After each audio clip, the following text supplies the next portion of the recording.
It's been a week and we're still talking about Nick Cannon. He apologized for the comments he made on his podcast, Cannon's Class, which led to him being fired from Viacom. Nick's apology will ultimately save his job at Fox. Despite Nick's apology, he still got the label of being an anti-Semite. So we come back and we have to ask, are apologies the best solutions for moments like this?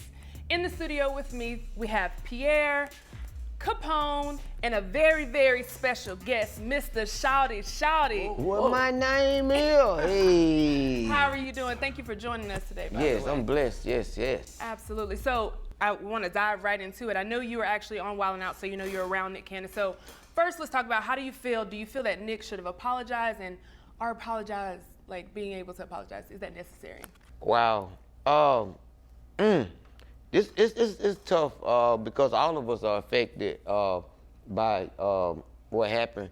I support Nick Cannon, okay, and him being fired, him speaking up, his outrage towards the network.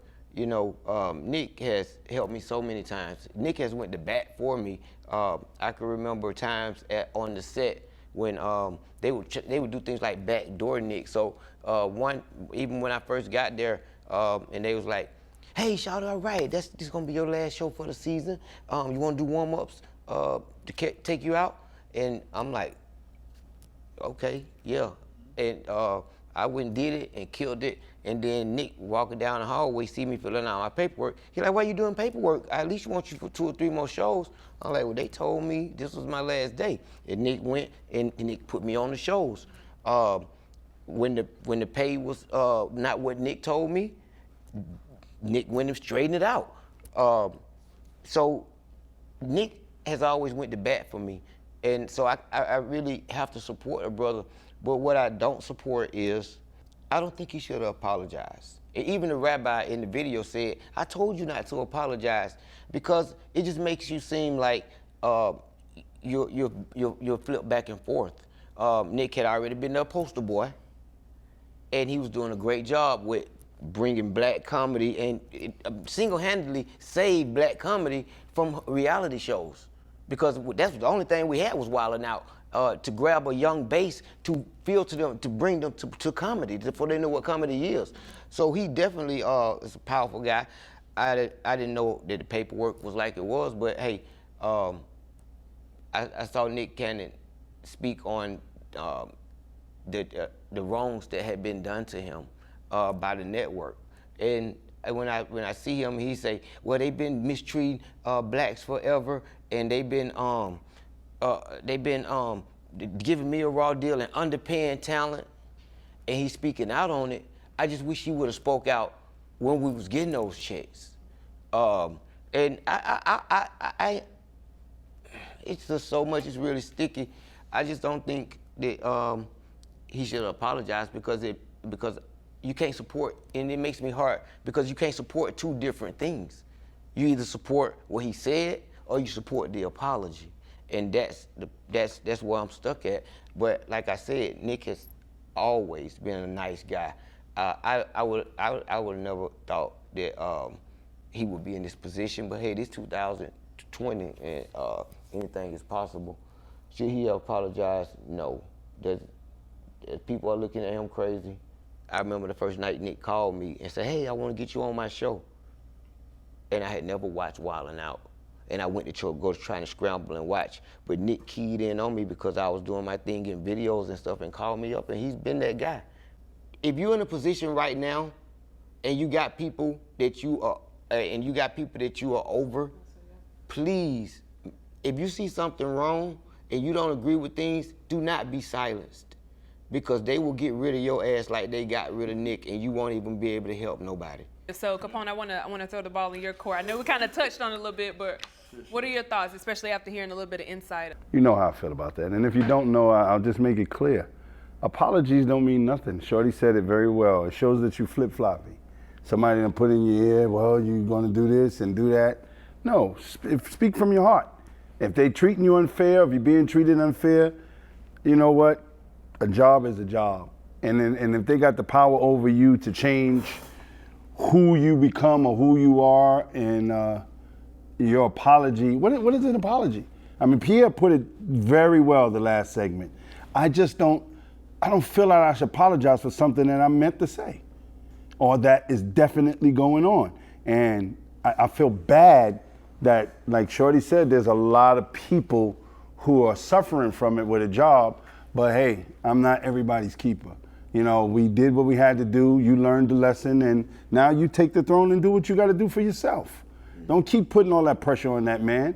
He said what he said. He's been treated unfair. We see now that he didn't even own the rights to the name. So, you know, somewhere along the line there's been a lot of shady stuff happening. And I felt that whatever he said, he should have stand stern. That's it. Here.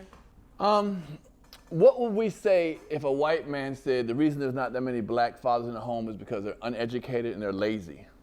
We'd have a fit. If you say a lot of black men are lazy and they're uneducated. They say it anyway. Well, okay, but if we had a prominent person say that you know, who we talking about? Rush Limbaugh say it every day. Hold on. Sean Hannity, they speak this type of language all day, every day. Hold on, those people do. But let's say someone that you like, revered, if Justin Timberlake said that, or let's say someone we like that's white that said that, we'd have a problem. We'd have a problem with it. We'd like, hold on, all black people ain't like that. We ain't all uneducated. Anyway, so with Nick saying white people got melanin, ain't nothing but melanin skin, nothing makes them savage and all that, that's what people got mad about. Like, hold up, man, not all of us, but if that's who said that's a fact that white people are savages just because they got no melanin in the skin? And all white people are savages? Are they really? All white people? The people, let's say for instance, Jewish guys. Do you ever watch the movie Mississippi Burning?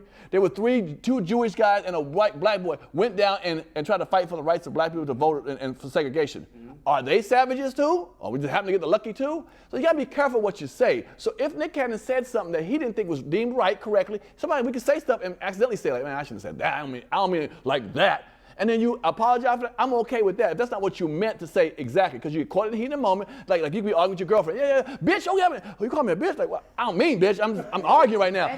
I'm in the whole flow of everything. You're not really a bitch, but you better apologize. You might say, all right, I don't mean you're a bitch, but I'm just mad right now. You know what I'm saying? So that's an apology you can take back. I think there's nothing wrong with that. Now again, also, he has a lot of people he's working with. He's feeding a lot of family. He fed you. Yes.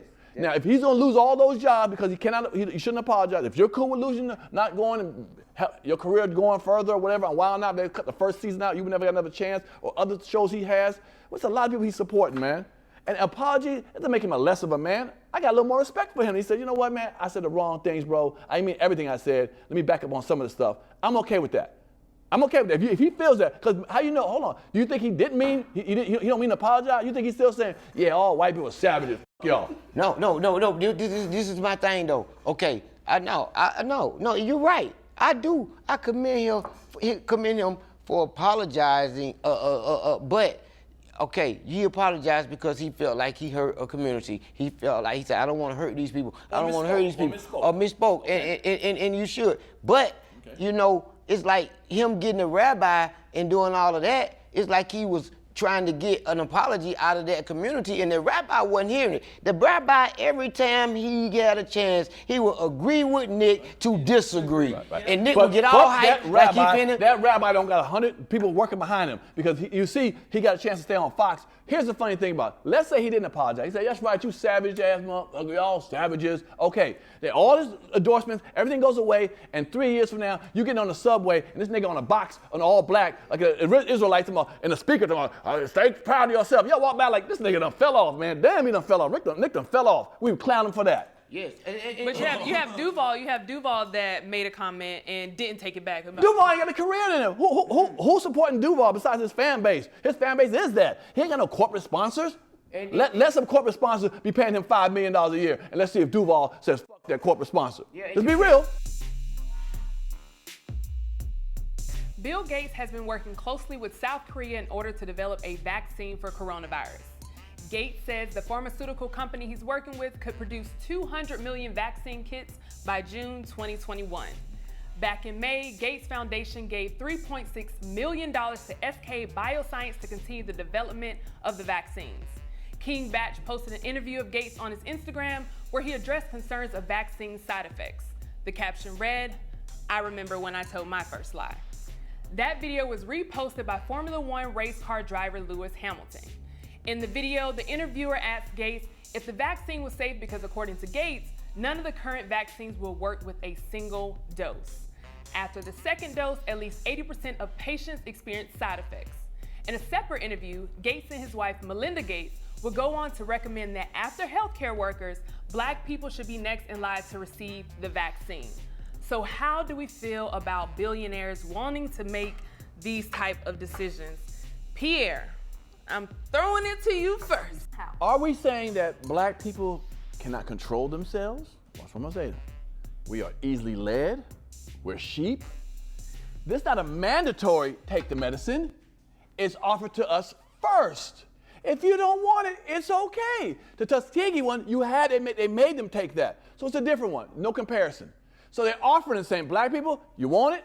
You're the first one we see, you get the higher numbers. Regardless, you can still say, nah, I'm good on that. You ain't going to jail for that. They're not gonna bring them kids to school without giving them no test. They're not bringing them kids in that school. That's why they're not starting school. They're gonna vaccine all the kids. That's the future. You about to die. You don't need it anyway. No, I mean, it's old. I got the flu vaccination, flu shot 3 years ago. People, you crazy? You gonna die? It's been 3 years. I ain't got the flu. I ain't took now flu shot. I ain't got the flu either. I know some people who didn't take the flu shot ain't got the flu. They died. Okay. Anybody knows that this is a control method. What? Bill Gates got billions of dollars. Why is he so much in healthcare? Why did Dr. Sabi, who cured AIDS, who cured all of these major diseases that we have, could not perform because he didn't have medical history, as they say. But this man could just come in and say, I want to give everybody a shot, and I'm going to do it, and I'm going to offer it to you, with no medical history. Right. What is the difference? Say no. He ain't say he a doctor. Sabi said he was a doctor. He says, I know factual, this is what it is. Yes, and he cured. Right. And people came and proved that he cured.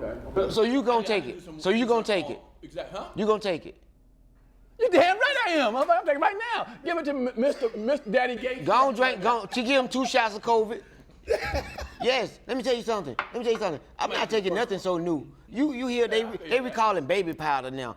For years I watched women put baby powder in it, put it in and stuff. Now it's causing cancer. Right. You don't know what the side effects of this. You don't know what the outcast. I'm telling you. 10 years from now, your neck gonna probably be like, I used to be a comedian. No. So do you think that we should trust billionaires or people that are wealthy? No, because these people are fueled by money. Okay, so if you don't put $3-some million into all of this testing, and they say, hey man, we almost got it, but they got this little side effect that your ear gonna fall off in 3 years, and he be like, man, fuck that ear, man, push it through. And they be done got all the money. It's a contract set up. They have first Donald Trump, when it did this with the pandemic, they took control of the Federal Reserve and took control of the banks. That's why they dishing all this money out.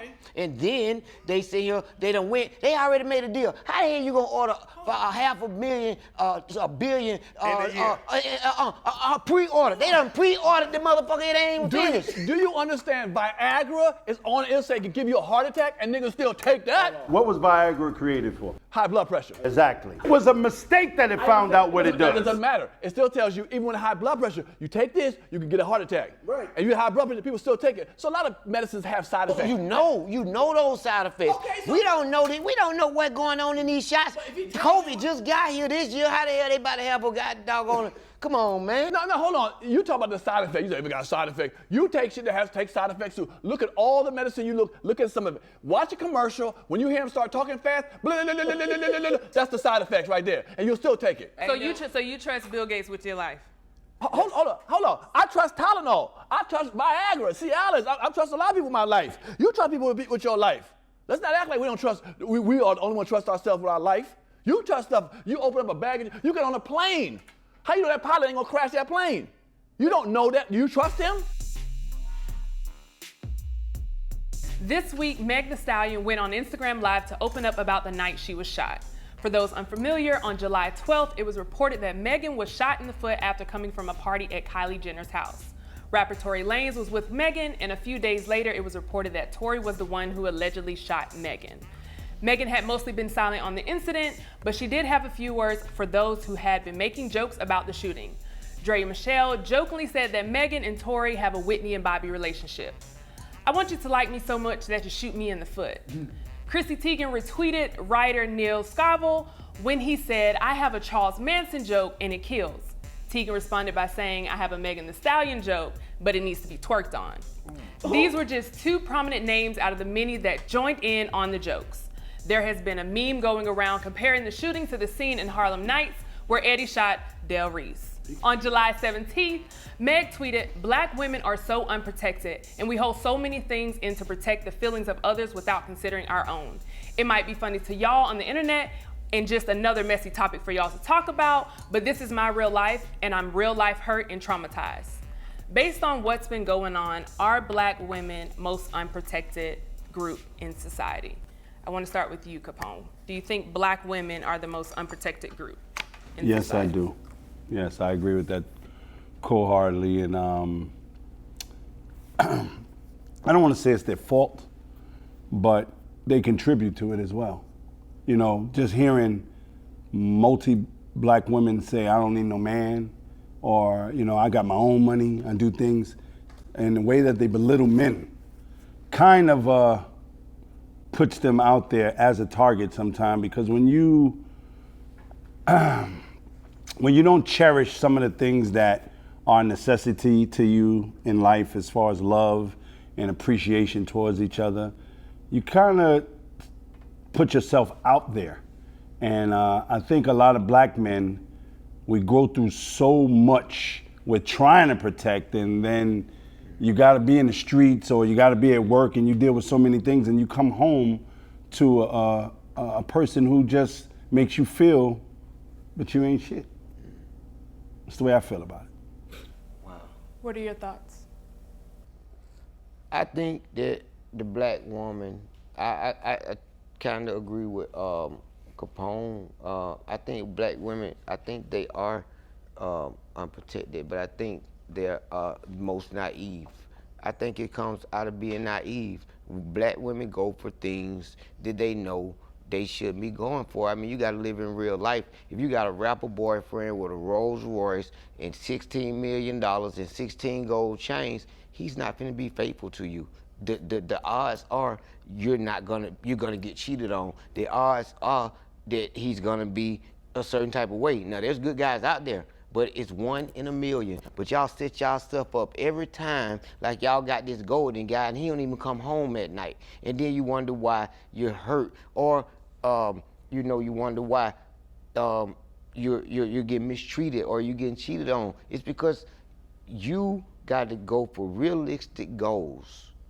And you want this beautiful lifestyle, and all of this is only gonna come from you working hard and not just playing yourself. You know, by the time some women meet a guy who gonna settle down with them, they got so many miles that you gotta change the motor. A lot of people feel like they're not being protected. Even Black men feel like they're not being protected at the end of the day. In the world we live in, you know, the stuff we have to be worried about, like we worry about cops shooting us and so forth. So a lot of people have a little gripe.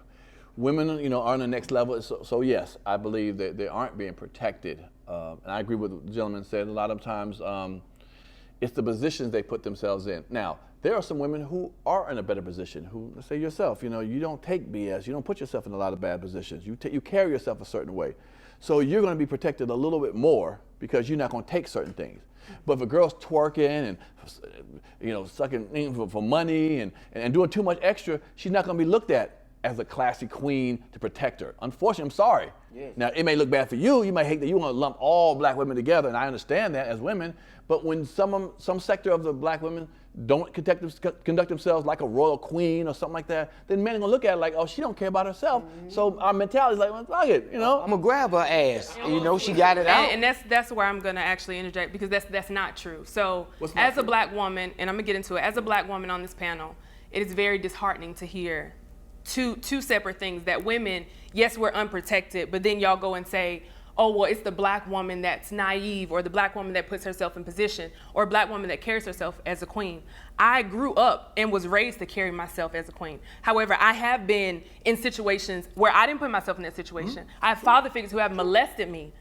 molesting me, and I trusted him. You asked me earlier, do I put myself in positions? No, I pride myself on being the woman that doesn't get in the car with just any man. I pride myself on being the woman to make sure that I present myself. I pride myself on making sure when you come to my social media, you're gonna know that I'm a queen. However, I still don't get treated as a queen. And it's very disheartening to see black men still sit up here and say that, oh, it's the woman. No, we're always targeted. And I don't wanna, because there's so much going on with Black lives, and I don't wanna take away from that because I love my black men. I love my black men, but we're getting it from both ends. Because as soon as a woman stands up for herself and says no, then I'm aggressive. Then I'm the angry black woman. Then I'm doing too much. You need to sit down. You need to conduct yourself this way. No, I'm passionate about what I feel, and because of that, now it's like, oh well, she needs to pipe down. She's doing too much. Do you see your demeanor? Do you see how you just? Okay, let me ask you this: do you watch sports? When you're passionate about your team losing or winning, are you not? Man, no doubt. Like, what does that look like? I agree with that. No. So when I haven't put anyone down here.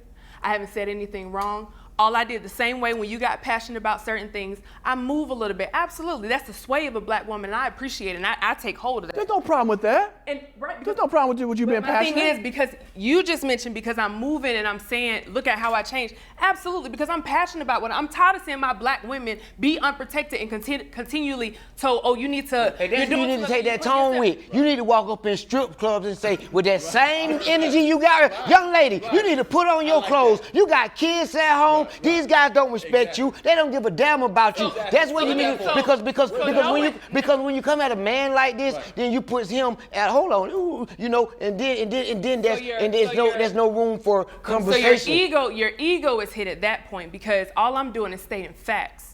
So let's talk about the black woman that's in the strip club. Absolutely, I definitely, sister. Look, let me try to talk to you. But as a black man, what do you do? You do that? I have had conversations. I've had those tough conversations. That's beautiful. But as a black man, what do you support? Are you continuing like, oh, let me go in? Not at all. No. I don't know. Have I ever took my hard-earned money and went to the strip club and threw it on the ground and let somebody walk away with it and then walk away with me? No. But from the beginning, we were sexualized.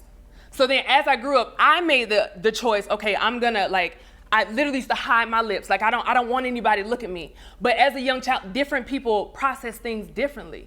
So if I'm sexualized as a child, before I even knew what sex was, I had people looking at me like, oh, as a child, I had a grown man attracted to me as a black woman because I filled out more than my white counterparts. Or I filled out a lot more than the typical kid.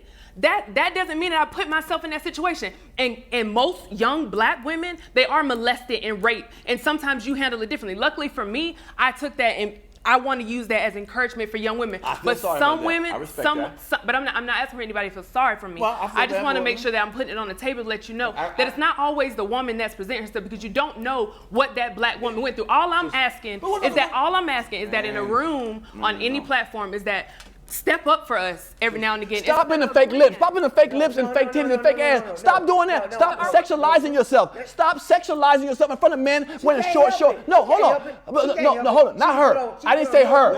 I said people who put fake lips on their face, who wear short shorts and walk in front of niggas and be like, don't look at me wrong. Look how you put yourself. You present yourself like that. So black women, pull back. Don't be like that, though. Most women that are adding full lips and hips, yes, some black women do it, but you see more white women that's adding and try to look like a black woman. So don't come at me with don't do this and don't do that. Any woman does that. But out of the two, if you take a white woman who got surgery on her lips, hips, tits, and then you take a black woman, I guarantee that black woman is more. If something happens to that black woman, they're gonna say exactly what y'all are saying. You know what? You probably shouldn't have come out like that. Oh, you don't dress like that. You shouldn't have got your titties done. You shouldn't have got your ass done. But then when a white woman do it and something happens, black and white. Yes, it is because black women are the most unappreciated and unprotected. Yes, it is. I said about white women. Yes, it is. Look at don't tell what I do. I don't like white women, anybody. But let's talk facts. Daniel Holson, a former Oklahoma City police officer convicted for sexual violence, targeted low-income black women because he knew that they were the ones to not be believed. Because every time a black woman comes to the table, it's always, oh well, I'm not sure. You want to keep talking fast? Let's talk about black women in healthcare. When black women give childbirth, it's like you don't want to believe the black woman. So who said I don't believe it? Give me a second. Who said I don't believe it? Let me hone in on this. This is the last one. I'm gonna hone in on this because I don't want to keep projecting it on my black men because it's not just black men. I think it's it's every area. So let's talk about black women in childbirth. 4 times out of 5, a black woman will have some type of complication during her birth and typically die.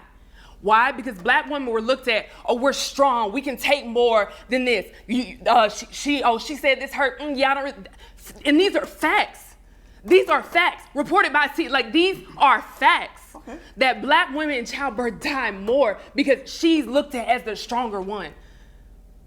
And she's not believed for, because I feel pain. They're more reluctant to believe that. Sha'Asia Washington, earlier this month out of New York, died during an emergency C-section. Told them she was having complications. Died giving birth to her unborn child. Now her boyfriend is trying to figure out, well, that's terrible. Why didn't anybody step in? So that just goes to show, and I'm not projecting on you black men. Yes, it is disheartening to hear that from you all, but I want everybody to understand it's not necessarily just our black community. It's different areas of the world in general.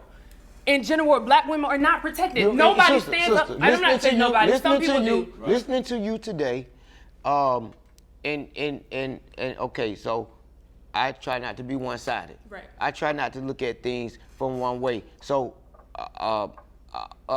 from our pre-conversation we had, I did look at it as a black woman thing. It's the black women that is in contact or what's being shown.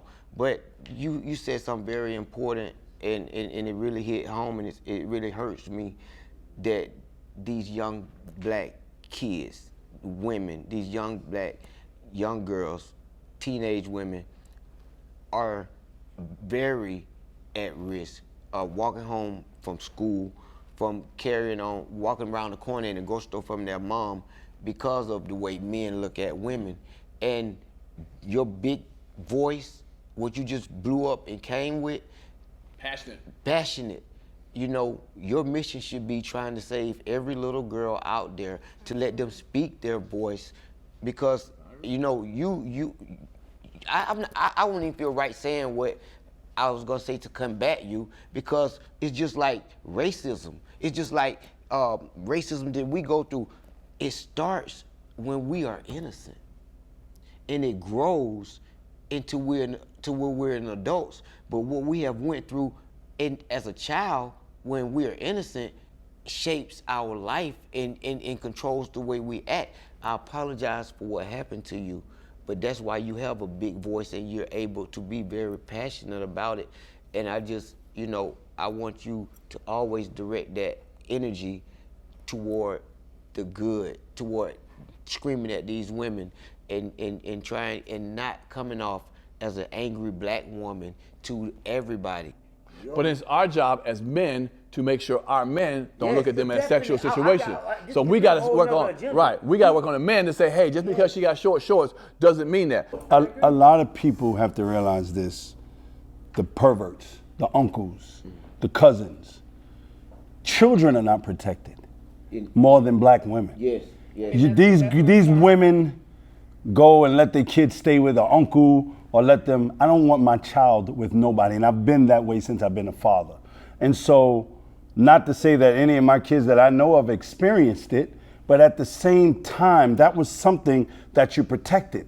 And these girlfriends act like they don't know what's going on. They so need help from these boyfriends, so they allow the daughter to get touched and all that. You don't know nothing, no kind of background history on this man. He's a nice looking guy. He helps you out a little bit, but you don't know if he's a pervert, and you leaving your daughter around. How many cases are like that? So it's bigger than just the black woman, but it has to start with protecting our children, then protecting our women, and then trying to protect ourselves. And that's what has been developed to destroy us from the beginning.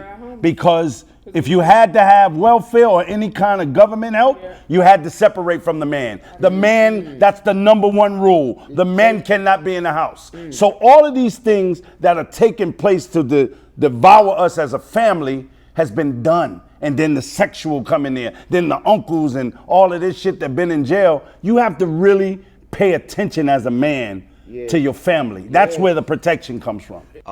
As women, you guys have to have dialogue with your daughters. I'm talking about you have to have a relationship to where they're cool with coming at you about anything, and you have to judge the tone of the relationship as you guys grow. When your baby start getting 13 and 14 and 15, you should already be done thought and figured out, how am I gonna have these conversations to keep my daughter right here? Your big voice, you should be snatching every single young lady you can and putting them up under your wing and teaching them that you do not have to show your ass. And as us, I'm all my partners' bumper cars.